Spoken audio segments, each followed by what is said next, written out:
listening to The Ed Dean Radio Show. Mike Gallagher is coming up next at 9. Then Clay and Buck at noon on WBOB. Man, I tell you, I've been reading this book and I say this in a complimentary way. It's very simplistic. Of course, the liberal left have a rough time. They probably need an interpreter.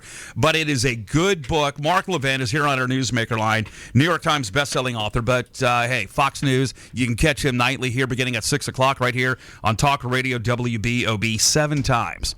New York Times bestselling author. The book, The Democrat Party Hates America. You can get it at Amazon.com and other bookstores. What I like about this book, great one. Here we go. What I love about this, so I'm reading this thing, and it talks, and Roger and I have both been reading it, and one of the things I love about it, you dissect it in a way, but based on history, and that's one thing I mean, a lot of people can talk, just give monologues, but you really break it down. You talk about history of the Democratic Party. Question to you, Mark Levin, where you talk about the progressive era in this book. I love that part as well about history. When do you think, was it the LBJ, was it the New Deal? Where do you think the left really made that turn of going not just from the Democrat left, but to the super far left, as you call the Marxists in your book? Give me an era where do you think they started making that big turn?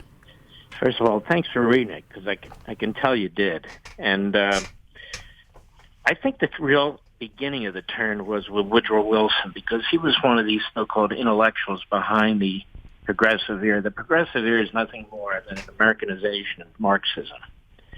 Because remember, Marx wrote the Communist Manifesto about 40, 50 years before the beginning of our progressive era. So it was pretty fresh in their minds, and so they are very clever at camouflaging what they stood for. And Marxism wasn't really known back then, so they called themselves progressives, and for some reason we still call them progressives. I refuse to call them progressives. And so it would have started with Woodrow Wilson. Some of the national programming started then. Also, the interference in the private market. And most of all, the horrific racism and eugenics and censorship. The Espionage Act was actually passed and signed under Woodrow Wilson and so forth. That was the big push for the so-called modern Democrat Party. He's only the second Democrat at that point to have won 2 terms. Andrew Jackson was the first. Woodrow Wilson was the second. And, up to about 15 years ago, they used to conceal who this man really was and the horrific things he really did, and including resegregating the military, resegregating the federal bureaucracy, which had been integrated by the Republicans before him. Mark Levin here on our Newsmaker line. Folks, I've been reading the book. I love it. It's called The Democrat Party Hates America. It gives a really breakdown on history, and you can get it on Amazon.com. It talks about the landscape of how American Marxism has changed the conservative landscape in Together Forever and all. He really breaks it down. You've got 8 great chapters, and I'm curious about this. When you're writing this book, it's like when you do your daily show, there are some things that you just can't wait to talk about on the plethora of issues that you may look at every day. When you were writing this book, was there one chapter or one topic within that chapter you just couldn't wait to address to expose the Democratic Party? It's interesting. When I write a book, I have a general thought of where I'm going, but I don't necessarily go there. I go where the research takes me. So, for instance, I decided in Chapter 1, I got to lay right out in the front end, which is this is an authoritarian party. It's an autocratic party. It's not your typical political party. So it's more than winning elections. First of all, they want to win every election, so that's why they changed the election system, so they're still changing them. They say every vote should count. No, every vote should count if you're allowed to vote. It shouldn't be just every vote counts. And you look at the autocracies in other countries, whether it's China or Russia, and Freedom House did a whole report on them, and I took that report and I applied it to the Democrat Party, and they fit right within that box. Why? Well, tell me, when is the last time the Democrat Party talked up America? I could never write a book that the Democrat Party loves America. What do they love about America? They want to trash the Constitution. They want to trash the separation of powers, the Supreme Court. They don't believe in our sovereignty and securing the border and protecting American citizens and citizenship. They're undermining the rule of law, not just in the streets, but in the courts. They're destroying our economic system. And I go through the book, and I explain each one. I show the history of each one. I show you the scholars that they're following. I show you what they're doing. So each chapter fits like a puzzle piece, yet they're standalone. And when you said it's a simple book, I think the simple part of it is it reads like a novel. You start from the beginning and you go to the end. But there's information in here that people never knew. I never knew. I think the chapter, I won't say it's the most important, but I think it's very important, is Chapter 4, Language Control and Thought Control. That's what all this censorship is about.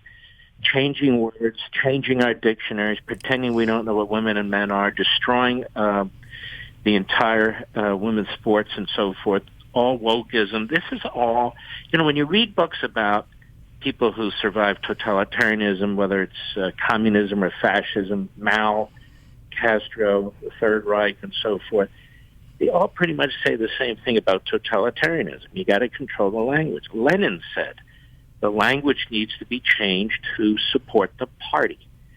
Solinsky said that too. They've all said the same thing. And if you notice, that's what's happening. Now we talk about equity. What is equity? Equity is communism. That's all it is. Marx used the word equity all the time. He never used the word equality.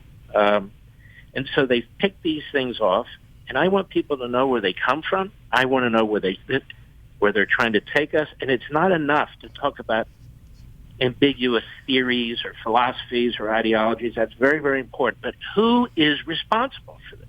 My next question, man. It's the Democrat Party. Yeah, this kind of lays it up for the next one. By the way, before I get to the question, Mark Levin here on our Newsmaker Line. You can catch his show nightly here at 6 p.m. right here on Talk Radio WBOB. His book, The Democrat Party Hates America, 8 great chapters, and I love it. I had a transcript of this book a few weeks ago. I've been going through it. Reads like a novel, and you wish it were fiction, but unfortunately it's not. Yeah, that's a great point. You can go to Amazon.com, and it's a great book on history. I got to ask you this one. The War on the American Citizen. This is one of the chapters in the book. You say that schools have become the revolutionary propaganda mills of the Democratic Party and the Teachers Union. Who's the worst propagandist for the Democratic Party? The education, or I'd have to say, is it the media? And I would answer, I don't know why we need the worst or the best. They're all rotten to the core, and they all come out of the same mindset. Listen, again, as people will see in the book, you have a guy, John Dewey, actually my prior book, who went to Stalin's Russia. In 1928, he comes back and he writes a piece for the New Republic, and he's praising the fact that their educational system, whether it's math or literature or whatever it is, every aspect of it, they are taught about the importance of the state, the community, the communal, and so forth. This is brainwashing. And so John Dewey had more influence on the public educational system than any other human being in America. So they're out of the woods now. They're out of the closet. And this is 100% about brainwashing, indoctrination. Marx talks about, as I explained in the book, you must destroy the family, because the family has its own social structure, and he claimed it was the bourgeoisie structure that promotes the status quo. And so that's why they they attack the nuclear family. They try and come between the parent and let's face it, these schools are government schools run by government bureaucrats, and your kids are taught by government bureaucrats. That doesn't mean every teacher's bad. It means that 80% of them suck, and they do. 20% of them are appalled at what's going on in the classroom. We talk to them every day. I talk to them on the radio every day. But the 80% control, and that's why the Democrat Party opposes school choice. It doesn't want to weaken the monopoly it has on education. And it never will, because that's an army of 2.5 million precinct workers and their brainwashing machine. Well, they're telling me we got to get you going because I know you get a boatload of other interviews. Mark Levin, get the book, Amazon.com. Go to whatever your store has it. Go online and get it, Amazon.com. The Democrat Party Hates America. It is a fabulous history. I mean, he talks about current things going on, but also about history. I enjoyed reading it. And you can catch his show tonight at 6 p.m. right here on WBOB. Thank you for coming on this morning. God bless you, brother. I appreciate it, man. Yeah. I appreciate it. I was going to man, he's getting up early in the morning. Yeah. One thing I love about, his book and what he says, when you make, what some people consider sensationalist claims like this, you better back it up with some facts, and he does. Yeah. I mean, he lays out the history that is undeniable, and hopefully it'll be a wake-up call for a lot of people. I like when he used to tell these guys, get off the phone, you big dope. Remember that? and we thought you were bad. Oh, I love it. So, yeah, we were going to have him on for a lot longer, but he's done a lot of other radio interviews, so we were one of the top ones to do it, and I appreciate that. So, when I get his book at, again, you can get him at, like I said, Amazon.com. I'm sure Books A Million other stores out there, but Democrat Party Hates America.